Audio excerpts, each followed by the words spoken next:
कर्पूरगौरं करुणावतारं संसारसारं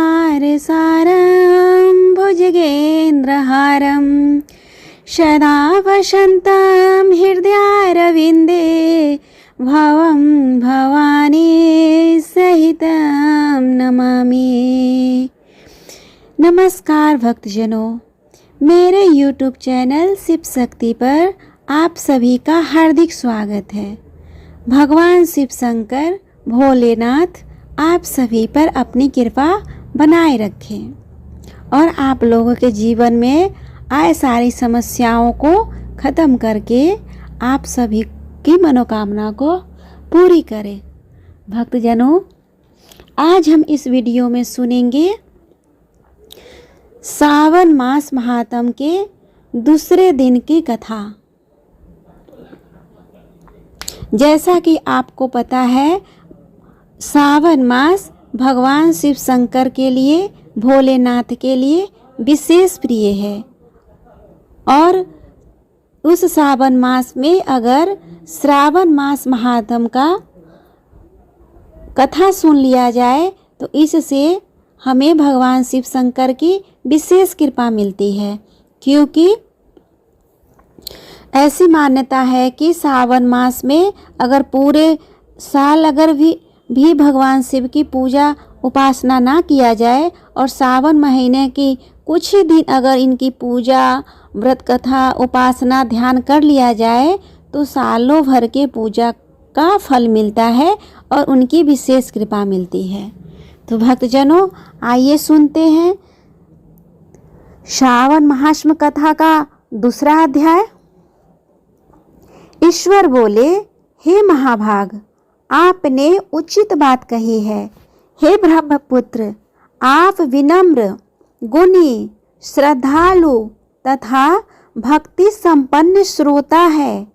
हे अनघ, आपने श्रावण मास के विषय में विनम्रता पूर्वक जो पूछा है उसे तथा जो नहीं पूछा है वह सब अत्यंत हर्ष तथा प्रेम के साथ मैं आपको बताऊंगा।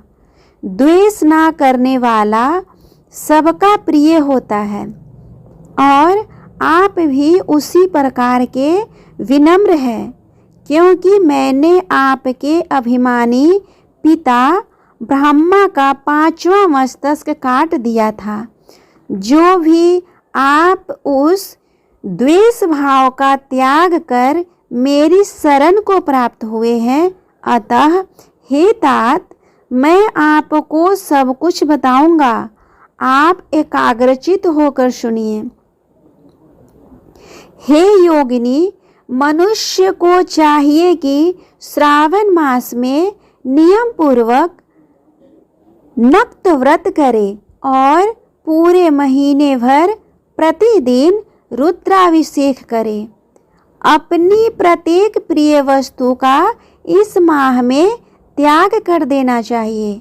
पुष्पों, फलों, दांतों, तुलसी की मंजरी तथा तुलसी दलों और बिल्व पत्रों से शिव जी की लक्ष्य पूजा करनी चाहिए।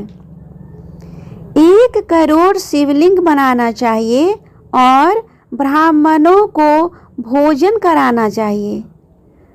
महीने भर धारण पारण व्रत अथवा उपवास करना चाहिए।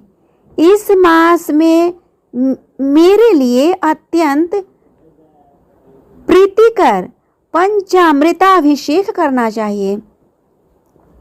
इस मास में जो शुभ कर्म किया जाता है वह अनंत फल देने वाला होता है।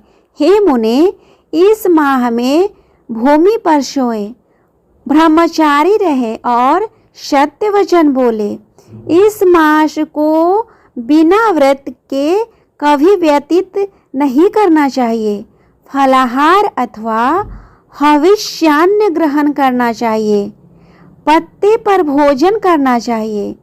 व्रत करने वाले को चाहिए कि इस मास में शाक का पूर्ण रूप से परित्याग कर दे।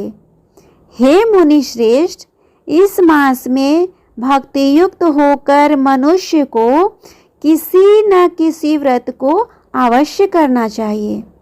सदाचार परायण, भूमि पर शयन करने वाला, प्रातः स्नान करने वाला और जितेंद्रिय होकर मनुष्य को एकाग्र किए गए मन से प्रतिदिन मेरी पूजा करनी चाहिए। इस मास में किया गया पुरस्चरण निश्चित रूप से मंत्रों की सिद्धि करने वाला होता है।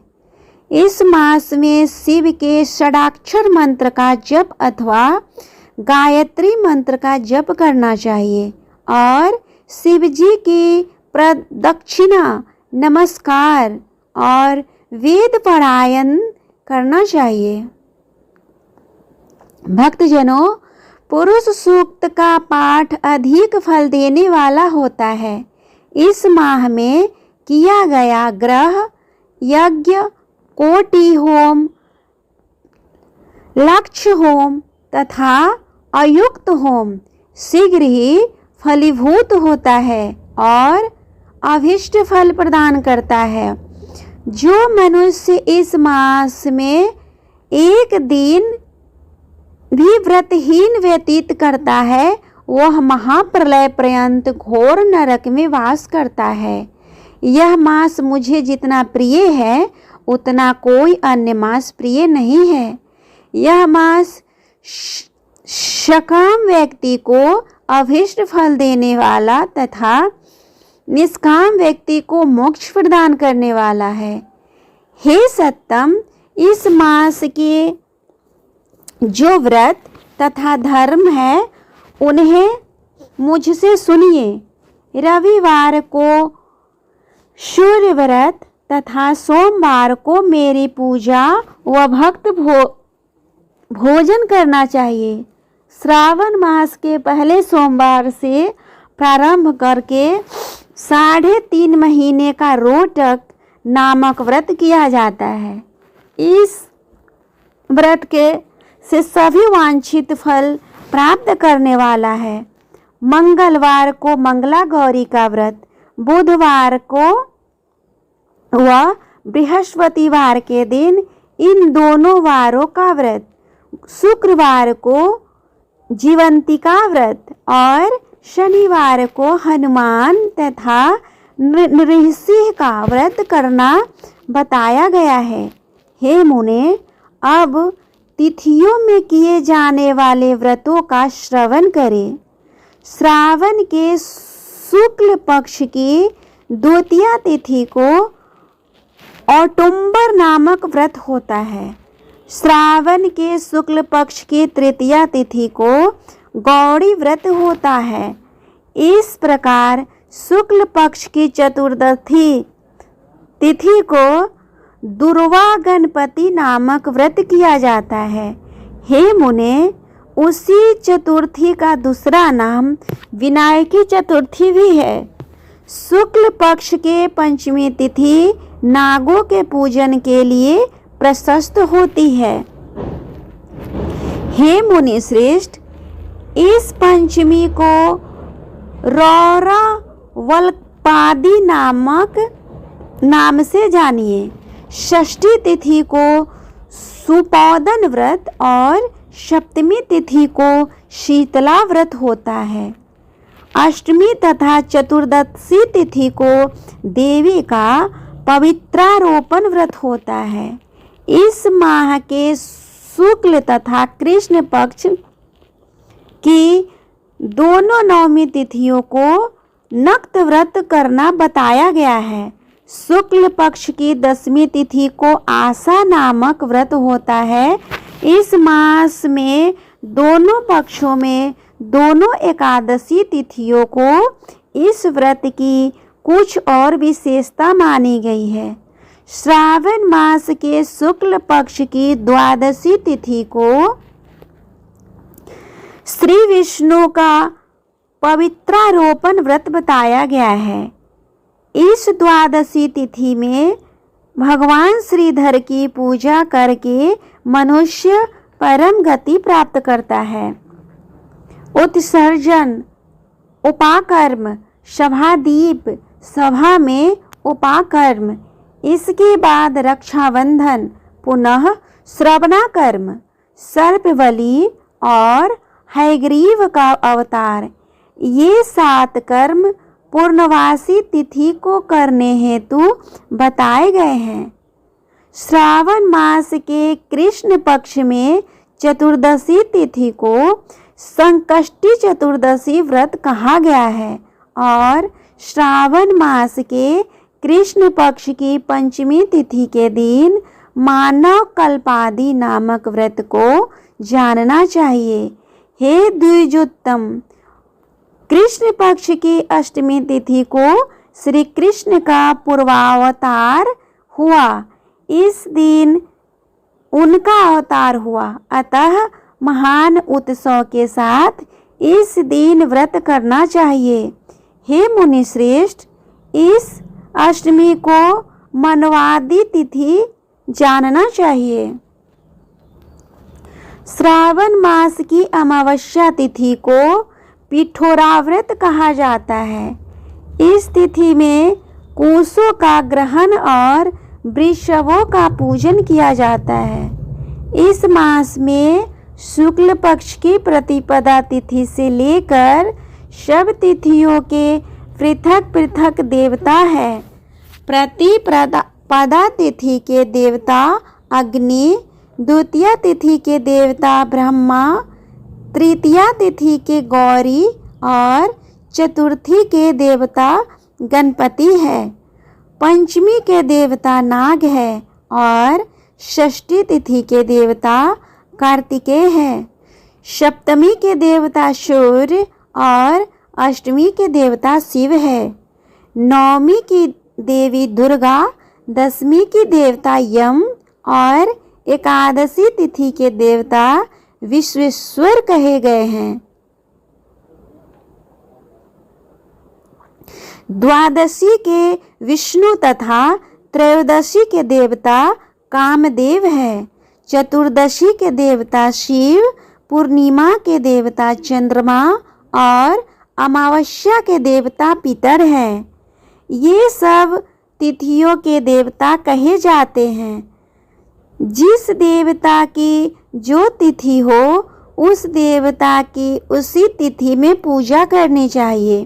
प्रायः इसी मास में अगस्त का उदय होता है। हे मुने, मैं उस काल को बता रहा हूँ, आप एकाग्रचित होकर सुनिए। सूर्य के सिंह राशि में प्रवेश करने के दिन से जब 12 अंश 40 घड़ी व्यतीत हो जाती है तब अगस्त का उदय होता है। उसके 7 दिन पूर्व से अगस्त को अर्घ्य प्रदान करना चाहिए। 12 मासों में सूर्य पृथक पृथक नामों से जाने जाते हैं।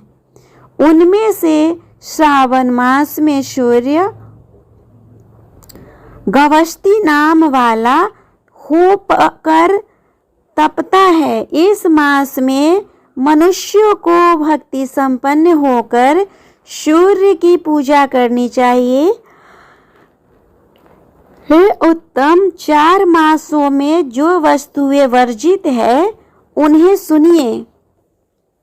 श्रावण मास में शाक तथा भाद्रपद में दही का त्याग होना चाहिए। इसी प्रकार अश्विन में दूध तथा कार्तिक में दाल का परित्याग करना चाहिए। यदि इन मासों में इन वस्तुओं का त्याग नहीं कर सके तो केवल श्रावण मास में ही उक्त वस्तुओं का त्याग करने से मानव उसी फल को प्राप्त कर लेता है। हे मानद, यह बात मैंने आपसे संक्षेप में कही है।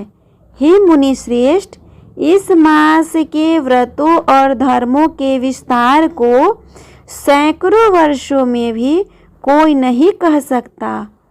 मेरे अथवा विष्णु के प्रसन्नता के लिए संपूर्ण रूप से व्रत करना चाहिए। परमार्थ की दृष्टि से हम दोनों में भेद नहीं है। हे लोग भेद करते हैं वे नरकगामी होते हैं। अतः हे सनत कुमार, आप श्रावण मास में धर्म का आचरण कीजिए। इस तरह ईश्वर सनत कुमार संवाद के अंतर्गत श्रावण व्रतोद्देश्य कथन नामक दूसरा अध्याय पूर्ण हुआ। भक्तजनों, आपको यह श्रावण मास महात्म का कथा कैसा लगा? प्लीज कमेंट करके बताएं। और अगर अच्छा लगा हो तो मेरे वीडियो को लाइक और शेयर करें। साथ में मेरे चैनल को भी सब्सक्राइब कर ले, ताकि जब मैं इस महात्म कथा का अगला अध्याय, तीसरा अध्याय अपलोड करूं, उसका नोटिफिकेशन सबसे पहले आपको मिले और आप उस कथा को सुन पाए। और सावन मास के इस पावन अवसर पर भगवान शिव शंकर की विशेष कृपा, विशेष सानिध्य और विशेष भक्ति प्राप्त कर पाए और अपने जीवन के सारे दुखों को खत्म करके मनोवांछित कामना की पूर्ति कर पाए। तब तक के लिए भगवान शिव शंकर आप सभी पे अपनी कृपा बनाए रखे। श्री शिवाय नमस्तुभ्यं भक्तजनों।